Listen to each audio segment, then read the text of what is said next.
Please repeat after me. Tava kathamritam tapta jivanam kavi viriritam kalmashapaham sravanamangalam srimadatam bhuvi gnanti e bhurida janaha. Now, in our last Tuesday class, we have read and discussed the conversation that the Bhagavan Sri Ramakrishna had with the devotees. Today, we will also read again the last part where Sri Mata Master Mahasaya wonderfully described how two holy souls, Bhagavan Sri Ramakrishna the Guru and Narendra the disciple, merged in spiritual realm. It was about 5 o'clock in the afternoon. Sri Ramakrishna left his room. The devotees were walking in the garden. Many of them were about to leave. Before, we have already read that they all came, they sat and talked. Now is the fag end of the day. They were strolling here and there and then preparing to leave for the houses.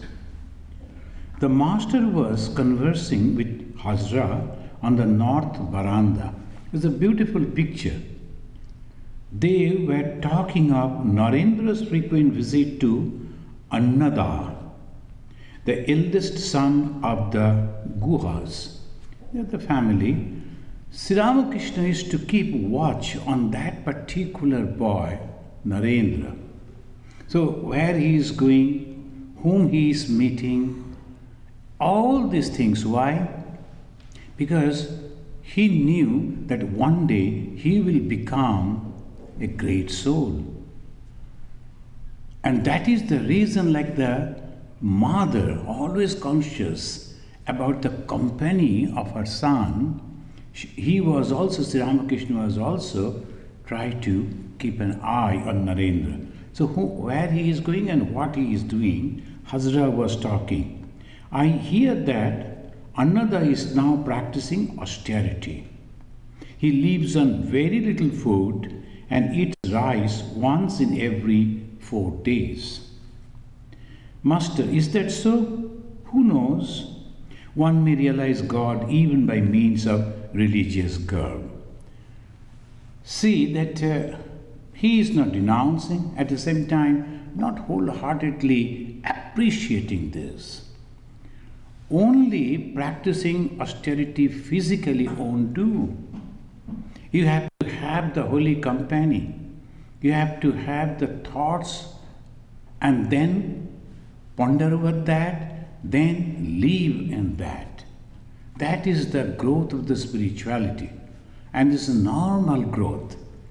Austerity is necessary, and eating less, and also all those things. Sri Ramakrishna's these words, and very, very, in the finest way, he is teaching us.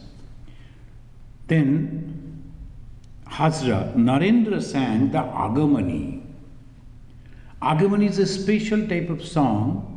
Before the goddess Durga Puja, the most of the devotees, they usually sing, inviting the mother to come. Here the relation is not like a god and we are afraid of him and we are respect him and great awe, not like that.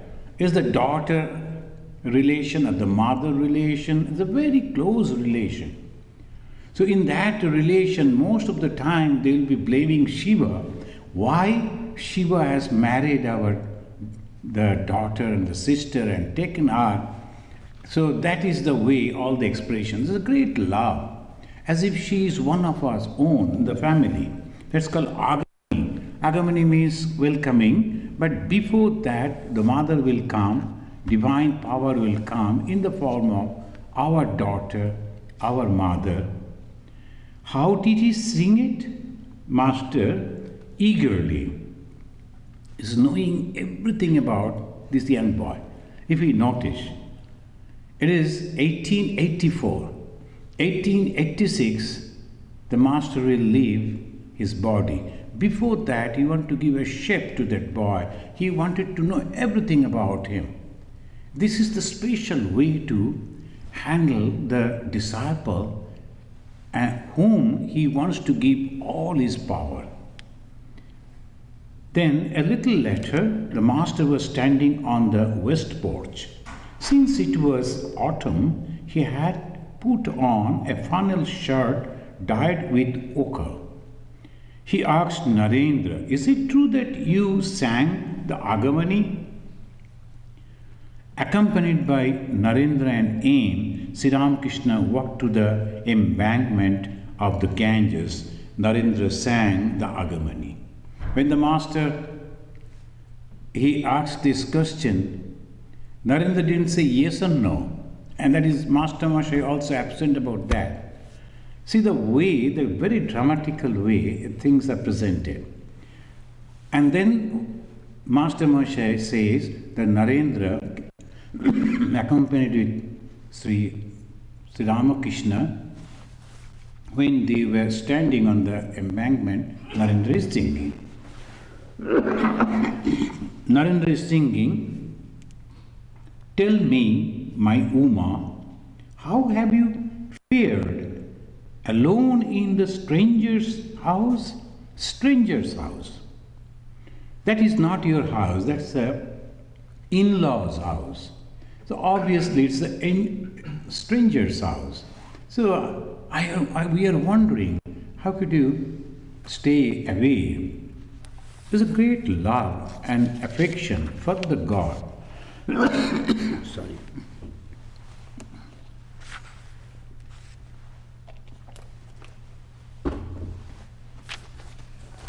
Sri Ramakrishna stood listening to the song and went into Samadhi.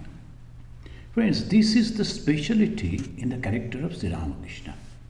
We don't find this in others. Again and again, he is going into Samadhi. And we know Samadhi is so difficult. Merging with the God, merging with the soul. It's not so easy to go. Lives after lives that we pass only to achieve that. And it becomes nothing for him. The moment the hint is coming, immediately his mind goes and merges into that. The sun was still above the horizon. This is the Sri Ma, the Master Moshe. That is his beauty. The sun was still above the horizon as the Master stood on the embankment in the ecstatic mood. On one side of him was the Ganges, flowing north with the flood tide. So those who have visited that particular place, after reading this, if you go over there, you can close your eyes and you can imagine how Sri Ramakrishna was standing and what was happening. And behind him was the flower garden. To his right, one could see the Nahabat and the Panchavati. That means right side is the Panchavati, left side the Ganga is in the front flowing towards the left, and at the back the flower garden. That was the condition. We have to imagine. Master Moshe is giving this description because of that. The meditation and the mind is transported to that particular time and place and the situation. And we can imagine the sun is still over there, light is falling on Sri Ramakrishna, and these are the things that are happening. Still, all those things are there.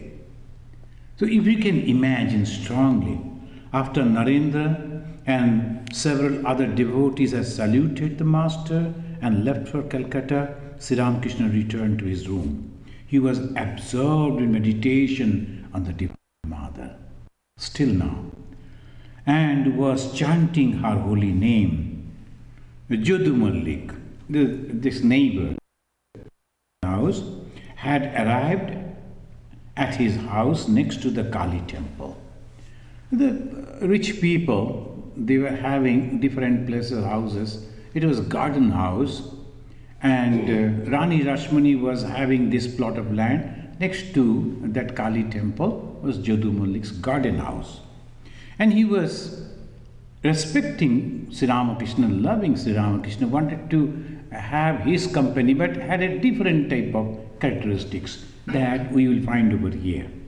Jodu Malik had arrived at his garden house next to the Kali temple. He sent for the master. Author too had arrived from Calcutta, and he saluted Sri Ramakrishna. The master asked Latu to light the lantern and accompany him to Jodu's garden. The Latu Maharaj, he was there, the young boy there. And Master Maharshya, he is asking, shall I come with you? Now they're taking the permission. If you remember, at the first time, Jodu Malik is a very rich man. Master Maharshya is an ordinary teacher. So naturally he was hesitant to go to the rich people's house. But now this time, he has understood, wherever Sri Ramakrishna will be there, I must be there. Whatever may be the place, I am not going for the person and the place, I am going for Sri Ramakrishna. And now there is no ego. Why should I go to his house or that place? Nothing like that. The ego is completely gone. Love for the company of Sri Ramakrishna, the holiest of the holy, that has dawned. So he is asking, shall I come with you? Master Maharshya, do you want to come? Author and the others are here. All right, you may come. Will the Mukherjees also come with us? Mukherjee, two brothers were there. Come along. Then you can leave Jodu Malik quickly. And we can leave Jodu Malik quickly. Sri Ramakrishna was not very much interested to visit. At the same time, when the Jodu Malik requested him to visit, he was going. And he knew that Jodu Malik is not very much interested to listen to all the discussion that Sri Ramakrishna will do. So how we should live in the society. And this holy, the holiest of the holy, God himself. And Jodu Malik, we will find over here that Master Maharshya is giving that picture very clearly.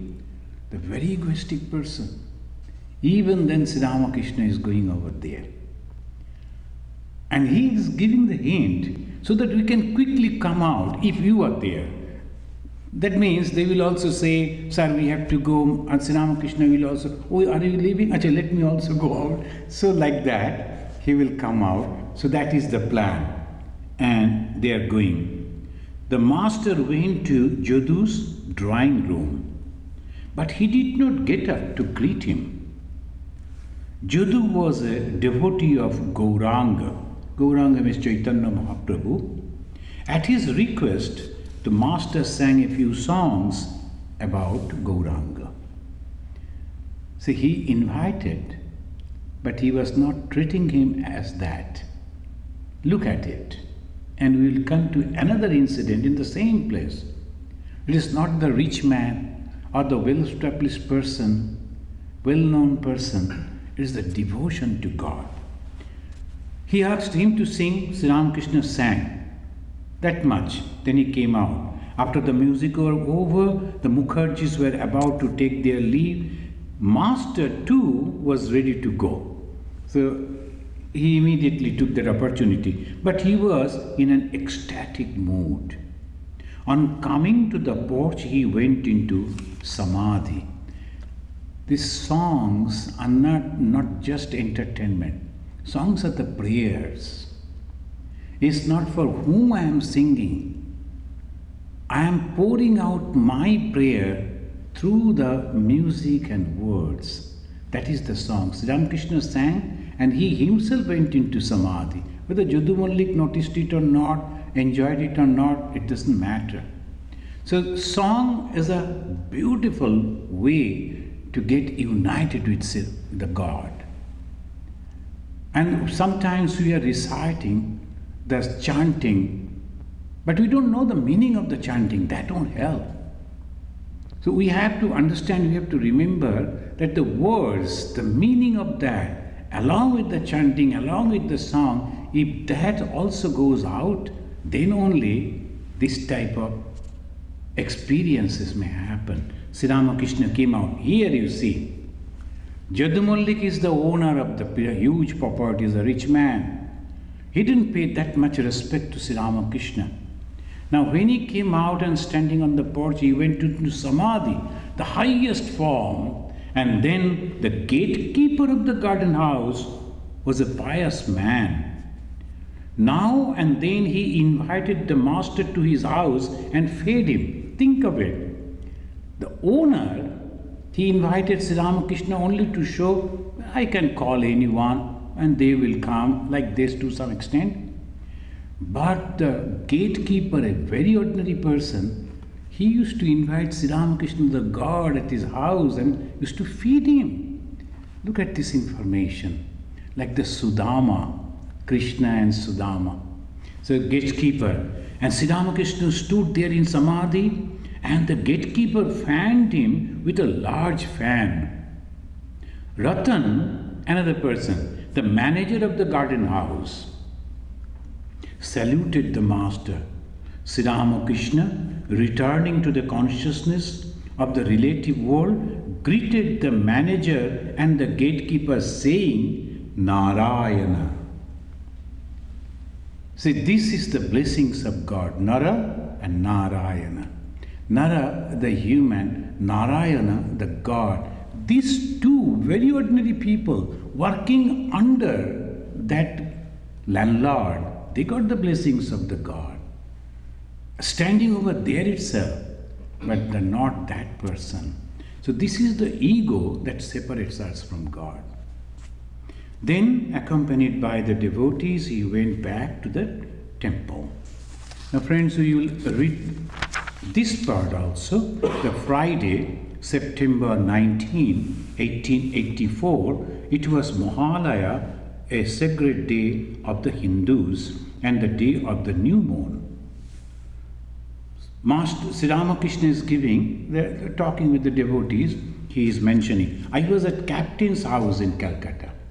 We know the captain, those who are regularly following the Gospel of Sri Ramakrishna and the student of the biography of Sri Ramakrishna, we know the captain. He was the ambassador on behalf of this Nepal to India. The India was under the British rule and Nepal was a separate country, so he was acting. They are very pious souls and show great respect to holy men, Sri Ramakrishna is telling. To Mahendra Mukherjee and the others, I shall feel very happy to know, look at it.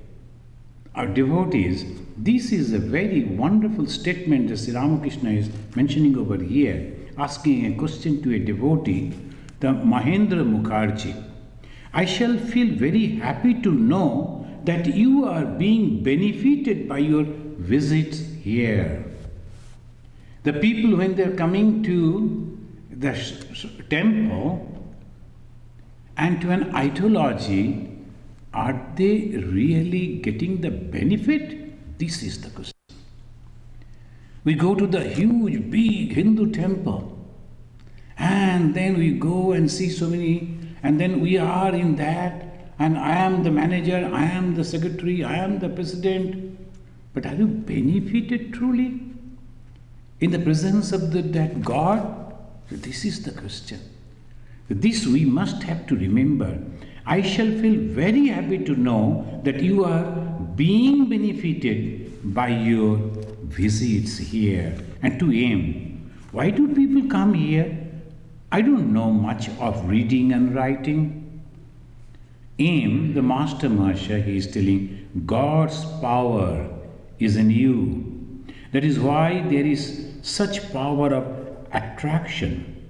It is the divine spirit that attracts. That is true. Whenever anyone is coming, maybe stray, suddenly they will be coming, out of curiosity they are coming. We, those who are living over here, At the gate of the God, we should not say no to anyone. We have to say, yes, please come. We do not know whether they have been called by God or not. So these are the points that we should learn, we should know, we should practice. Otherwise, living in the ashrama is of no use. Just living. Or visiting the temples and the mosques and the churches are of no use. So these two lines are very, very important. Master Sri Ramakrishna, yes, this is the attraction of Yoga Maya, the divine Shakti. God performs all his Leela through the help of Yoga Maya. Then the question of the gopis, they came. Then one devotee suddenly asking, the people, they are always taking things in negatively. How Sri Ramakrishna is giving the answer. A devotee said, what is the significance of Sri Krishna's stealing the gopis' clothes? Most of you, those who have read the life of Krishna, that is an incident. The worldly minded people, they will be analyzing that or they will criticize. But now listen to this answer to this incident Sri Ramakrishna is giving. There are 8 fetters that bind a person to the world. The gopis were free from all but one, the shame. Therefore Krishna freed them from that one too. On attaining God, one gets rid of all fetters. What are the 8 fetters? 8 fetters. In Sanskrit it says Ashtapasha. Pasha means the fetters that binds. You know what are those? First is Grina, hate. Lajja, shame. Bhay, fear. Jugupsha, censure. Kula, caste. Jati, creed. Shila, modesty. Shanka, doubt. So these are the fetters. In case of God, when you are trying to realize God, all these 8 should go away. So the God realization, these are the things that we should practice. Otherwise it is not possible. The devotees, friends, I'll stop over here.